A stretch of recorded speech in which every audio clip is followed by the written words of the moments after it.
ابو هريره رضی الله تعالی عنہ فرمای یو کس حج وکړو او د حج نه فارغ شو د حج د فراغت نه بعد د عمر فاروق رضی الله تعالی عنہ سره ملاقات وکړو عمر فاروق رضی الله عنه ته فرمایي احججت آیا تا حج کو هغه او حضرت ما حج کو عمر فاروق رضی الله عنه ته فرمایي آیا تا اجتناب وکو ما نهیت عنه دا هغه سنه چې د کوم سیز نه ته منع کړی شوی تا صحیح طریقې سره حج وکو هغه حاجی سی بوی او جی ما د خپل وس مطابق کوشش وکړو چې حج په صحیح طریقه باندې وکړې شم ما په صحیح طریقه باندې حج کړی دی عمر فاروق رضی الله تعالی عنہ ورته فرمایي استقبل عملك تقبل عمل د سر نه شروع کا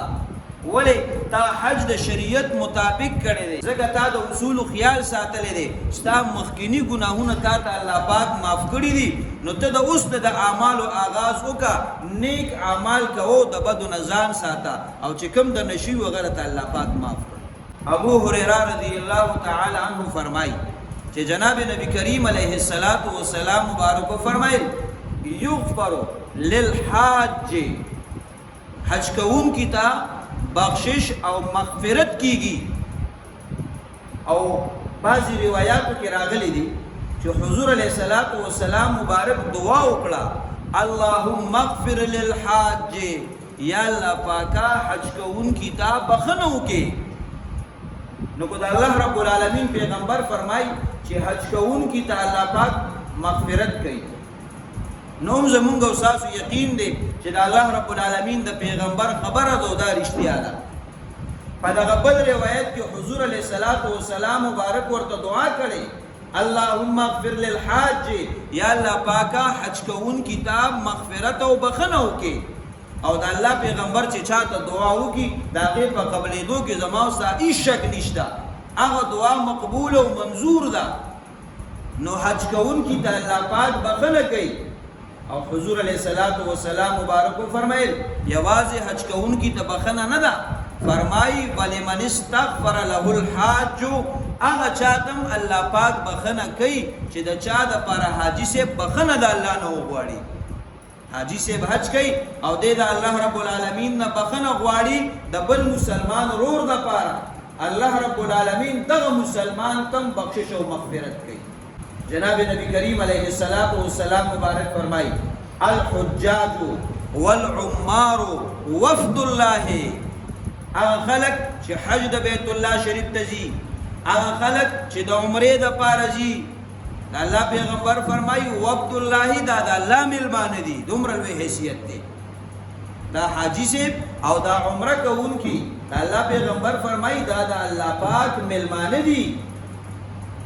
او بیا حضور علیہ السلام مبارک فرمایي الله پاک دوی راو بلل